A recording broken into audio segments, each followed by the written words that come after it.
Bienvenidos una vez más a Administración de la Salud. El módulo que comienza es Sistemas Administrativos en Instituciones Públicas de Salud.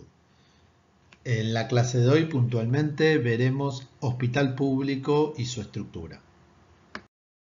Para analizar la estructura hospitalaria, primero tenemos que analizar los condicionantes a esta.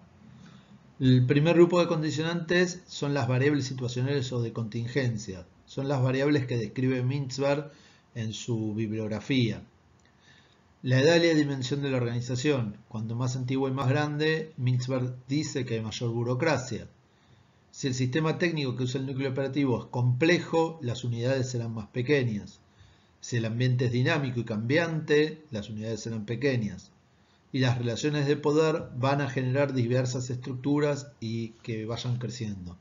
Nosotros este último punto lo podremos ver sobre el poder que pueden tener los gremios o las direcciones médicas para hacer crecer uno u otro servicio dentro de los hospitales. Las variables del contexto de salud argentino son variables que ya habíamos estudiado, como la concentración de médicos, la escasez del personal de enfermería, el déficit de formación administrativa o la elevada rotación del personal de conducción y básicamente de gestión de ministerios, hace que nuestras estructuras se vuelvan rígidas y distintas según la provincia y según los medios que cuente esa provincia. Probablemente dos provincias con igual nivel de ingresos, sin embargo, una en el norte y otra en el sur, tengan distinta estructura porque tengan distintos requerimientos, ¿sí? Y distintas posibilidades de contratación, así como también si lo hablamos en una gran urbe. Y las variables internas de hospital. ¿Sí? Tenemos que analizar qué tipo de hospital es ese, si es de libre concurrencia, si es cerrado, qué perfil de hospital tiene, si es monovalente o general de agudos, qué complejidad tiene, si es baja complejidad o alta complejidad. Y por último, el tipo de recurso humano. El recurso humano en salud es muy complejo, no solamente por lo que estuvimos viendo en las clases de recurso humano, no solamente por las interacciones. Vamos a verlo en mayor detenimiento. Una de las cuestiones es que tenemos múltiples funciones dentro del hospital. Como tenemos distintos profesionales prestacionales que están formados en distintas universidades con distintos lenguajes, médicos, odontólogos, kinesiólogos, bioquímicos, farmacéuticos, ¿sí? Enfermeros con distintos niveles de formación, licenciados en administración, profesionales auxiliares, técnicos también con distintas especialidades, administrativos y profesionales de apoyo, también con distintos lenguajes, como profesionales de ciencias económicas, abogados, profesionales de sistemas o ingeniería o arquitectura. Todas estas funciones, estos lenguajes, estas culturas se centran en un mismo hospital, en una misma unidad física y tienen que enlazarse y coordinarse.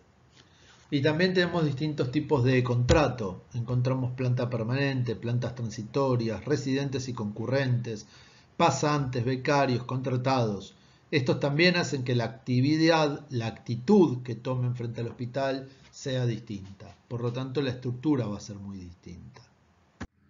La organización es la función gerencial que tienen la responsabilidad de generar la estructura, en este caso hospitalaria. ¿Sí? Nosotros hablamos de planeamiento, organización, integración de personal, dirección y control.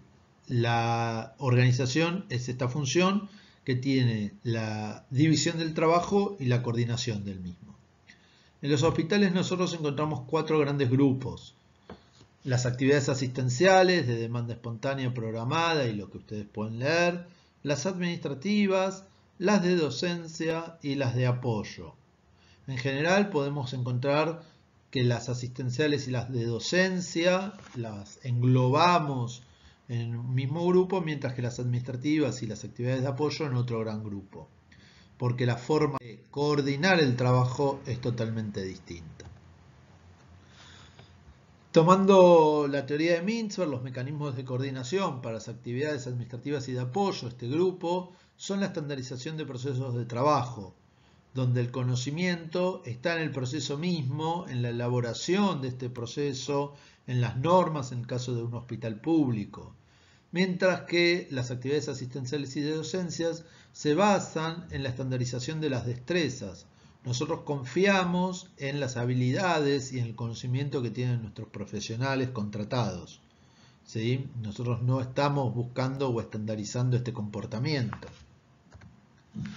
Y en cuanto a la toma de decisión, en las actividades asistenciales y de docencia, es una descentralización tanto horizontal como vertical. La decisión se toma en el núcleo operativo frente al paciente. En cuanto a las decisiones de actividades administrativas y de apoyo, son centralizadas tanto horizontal como verticalmente. Esto lo podemos ver, por ejemplo, con la receta de un medicamento.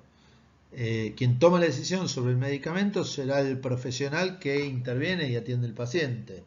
Ahora, la decisión de la compra de ese medicamento se define a nivel dirección, a nivel gerencia, y a partir de ahí se involucra una serie de procesos a partir de esa decisión. Por último, tenemos la departamentalización, ¿sí?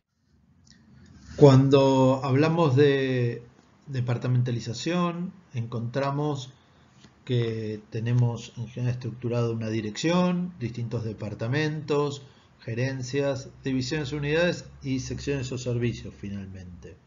Y vamos a encontrar que en el apartado profesional, en el área profesional, son más pequeñas las secciones o los servicios, mientras que los administrativos serán más grandes, más chata la pirámide, con menos niveles intermedios, porque la complejidad del trabajo del núcleo operativo es menor.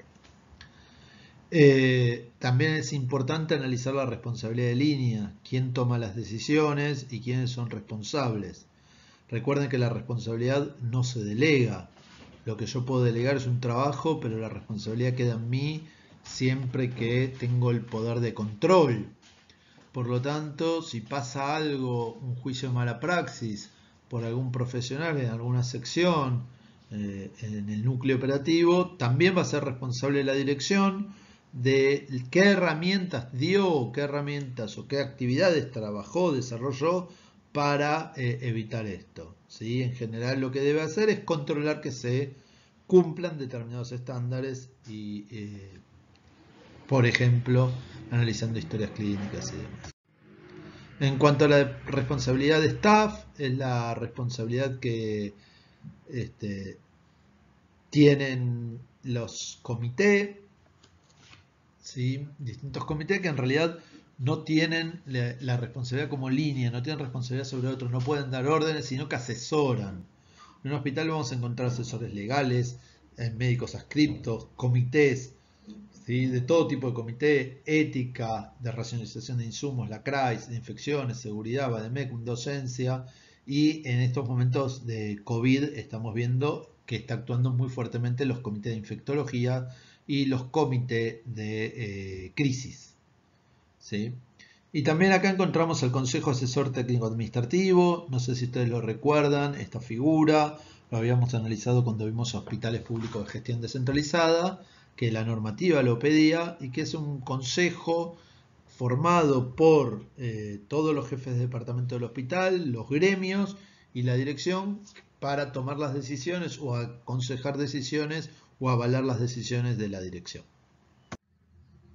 Por lo tanto, haciendo un análisis de estructura, vamos a encontrar que tenemos una burocracia profesional, donde los profesionales son parte del núcleo operativo, con unidades pequeñas, con mucha complejidad en estas unidades, que los controles son más de profesión que los controles de la organización, donde el núcleo operativo es el más importante, pero tenemos un staff de apoyo muy grande, como las farmacias internas de los hospitales que abastecen, o el área de mantenimiento, compra, facturación. Con un contexto complejo pero estable, esto tal vez es más discutible en nuestros hospitales hoy en día por el avance de la medicina, con una organización del sector servicios, y finalmente esto nos lleva a algunas ventajas, algunas desventajas, porque hay una gran democracia y autonomía, pero muchas veces se hace mal uso de las libertades de los profesionales, se abusa un poco del sistema, Esto lo vimos muchas veces cuando trabajamos con los incentivos, donde el sistema no da incentivos y hay incentivos desde el área de farmacéutica, desde el sistema farmacéutico, y nos genera muchos problemas de coordinación, ¿sí? No es fácil tomar una decisión totalmente descentralizada y entender que si no está bien planificado todo y no está bien coordinado, la medicación esté disponible al momento que el paciente lo requiere. Por esto hay que trabajar mucho sobre los sistemas de coordinación entre el núcleo profesional y las necesidades de los pacientes. Bien, en general también esta resistencia a innovar. Nosotros en los hospitales tenemos estructuras muy burocráticas, donde cambiar una decisión muchas veces implica cambiar una normativa, donde muchas cosas se hacen porque así las enseñaron. La realidad es que es muy complicado en cuanto a la estructura. Es una burocracia profesional, nuestros hospitales muy burocratizados. Finalmente, para entender un poquitito cuál es el rol del profesional de ciencias económicas, nosotros tenemos la obligación de armar un plan anual de compras, programar los procesos de compras, elaborar el presupuesto anual y físico. La realidad es que sobre estos temas son los que vamos a hablar las clases que viene. Controlar la gestión presupuestaria, administrar el registro de facturación y cobranza, el control contable de las rendiciones de gastos, control de recursos humanos, control patrimonial. Y como ustedes pueden ver, tenemos un serio déficit porque no hay responsabilidad sobre costos. Y acá me gusta reflexionar o pensar. Nosotros con todo lo que trabajamos sabemos perfectamente cuánto gastamos. Lo que no sabemos es cuánto nos cuestan las cosas. Y en este caso, cuando hablo de cosas, estoy hablando de los servicios. Cuánto nos cuesta a nosotros una consulta, cuánto nos cuesta a nosotros una cirugía. ¿Es lo mismo hablar de cirugía o de qué tipo de cirugía y qué complejidad?